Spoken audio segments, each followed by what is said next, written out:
Amis internautes, bonjour. Vous êtes sur votre chaîne YouTube Kadaskebe TV, la voix de la jeunesse. Nous sommes en face avec un grand homme, M. José Noranzo, le représentant de l'organe de presse espagnol El País en Afrique de l'Ouest. Bonjour, monsieur. Bonjour. Bon, moi je suis le correspondant du journal espagnol El País en Afrique de l'Ouest. Je suis basé à Dakar depuis 2011. Et à part, personnellement, moi je viens des îles Canaries. Moi je suis canarien. Le constat, c'est qu'aujourd'hui, les jeunes n'arrivent même pas à pêcher au niveau de la mer. Parce qu'on qu'il y a des accords entre l'État sénégalais et les ports étrangers. On avait entendu qu'il y avait un accord entre l'État espagnol et l'État sénégalais. Dans le cas des migrants, ils ont donné l'État sénégalais beaucoup d'argent. Bon, si tu me laisses continuer avec mon argument, j'étais en train de dire qu'il y a des raisons structurelles, c'est la manque d'horizon, la manque d'emploi, la manque d'espoir pour le futur. Et ça, c'est dû à mon avis, un des causes, c'est l'exploitation de ces ressources que vous venez de parler. L'exploitation de ces ressources pour les étrangers ou bien la vente de ces ressources pour l'État du Sénégal, pour les autres. Les profits, ça va ailleurs, ça ne reste pas ici. Donc, oui, ça c'est une des raisons, bien sûr, de la migration. Je connais pas les détails des accords, mais tu as touché le sujet de la pêche. Je viens de publier, ça fait 2 jours, un grand sujet sur la pêche au Sénégal, le problème de pêche artisanale. Comment il y a les ressources halieutiques qui sont en train d'être pillées pour des grands bateaux qui viennent d'ailleurs. Et il y a des conséquences négatives pour la pêche artisanale au Sénégal, qui croit beaucoup d'emplois et qui a un impact social énorme. Donc, je viens de parler ça dans mon journal. Ça fait 2-3 jours. J'étais en bout. Donc, bien sûr, ça, il faut en parler. Il faut que les gens soient conscients qu'il y a des choses que peut-être si vous pouvez changer ici au Sénégal, ça va améliorer les conditions de vie de Sénégal. Après, les accords entre l'Espagne et le Sénégal, oui, il y a des accords. Par rapport aux migrations, par exemple, il y a un accord qui vient d'être pas signé, parce que cet accord existe depuis 2006, pour le rapatriement des jeunes migrants qui sont en Espagne. Donc, ça va commencer bientôt, le rapatriement des jeunes sénégalais. Donc, je ne sais pas qu'est-ce que vous, en tant que Sénégalais, vous pensez de cet accord. Donc, tous les jeunes qui n'ont pas de papiers, qui ont immigré dans le cadre illégal, donc ils seront retournés aussi au Sénégal. Ils vont être rapatriés. Ils vont être rapatriés. Et le gouvernement du Sénégal a donné son accord. Donc, pour vous, quelle sera la solution? Bon, la solution c'est clair à mon avis. La solution c'est de créer les conditions pour les jeunes de pouvoir rester dans ce pays. C'est pour moi la solution. Ça c'est une solution que parfois c'est pas facile à comment arriver à ça.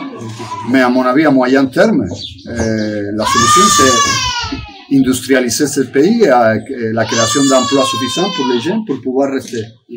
Donc, on entend souvent des jeunes qui disent pour partir à l'Europe, c'est un peu difficile parce que souvent, les jeunes, au niveau des ambassades, les jeunes payent énormément d'argent pour... Oui. J'ai toujours défendu, depuis 20 ans, j'ai défendu qu'il faut ouvrir la porte de la migration légale. La migration légale doit être une option. Si tu fermes la porte, toutes les portes de migration légale, les gens n'ont pas de travail ici. Et ils ne peuvent pas aller de façon légale en Europe. Ils vont essayer la voie illégale. Je pense que ça c'est très simple à comprendre.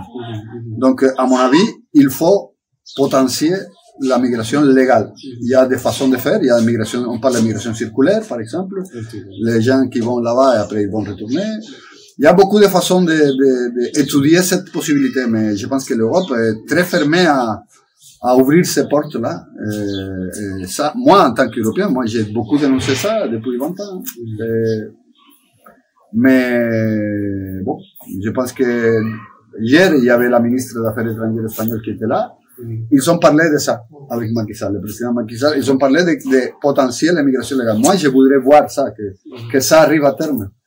De voir qu'il y a vraiment des possibilités pour les jeunes de migrer de façon légale. Parce que c'est vrai, les ambassades, les consulats européens ici en Afrique en général, pas seulement au Sénégal, c'est très difficile d'avoir un visa. Et ça, à mon avis, c'est un des causes. Le phénomène de migration clandestine, c'est quelque chose que professionnellement, c'est un sujet qui maintenant, c'est très chaud, beaucoup d'actualité, parce qu'il y a beaucoup de migrants, pas seulement sénégalais, mais beaucoup de migrants africains qui arrivent aux îles Canaries. dans les derniers 3 mois, c'est vraiment une vague impressionnante, presque jamais vue sur les Canaries. Donc, côté professionnel, ça m'intéresse, mais aussi il y a un côté personnel, parce que moi, je viens de là-bas, je viens de ces Canaries, je connais plus ou moins le phénomène depuis des années.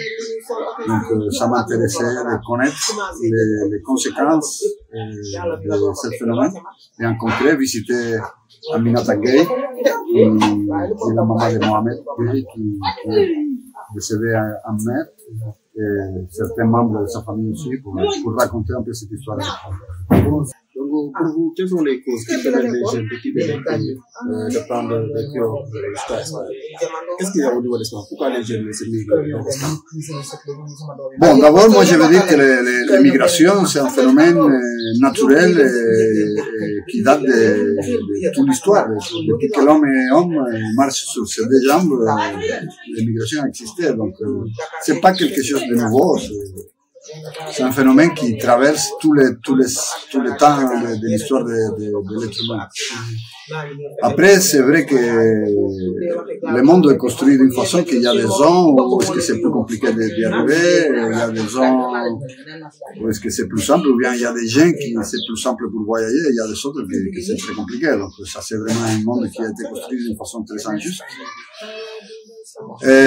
Aussi le Canaries, on voit qu'il y a eu les premiers migrants qui sont arrivés de façon clandestine par la mer, ça date de 1994. Donc ça, c'était les premiers bateaux qui est arrivé avec des Marocains, des Sahraouis qui sont arrivés là-bas.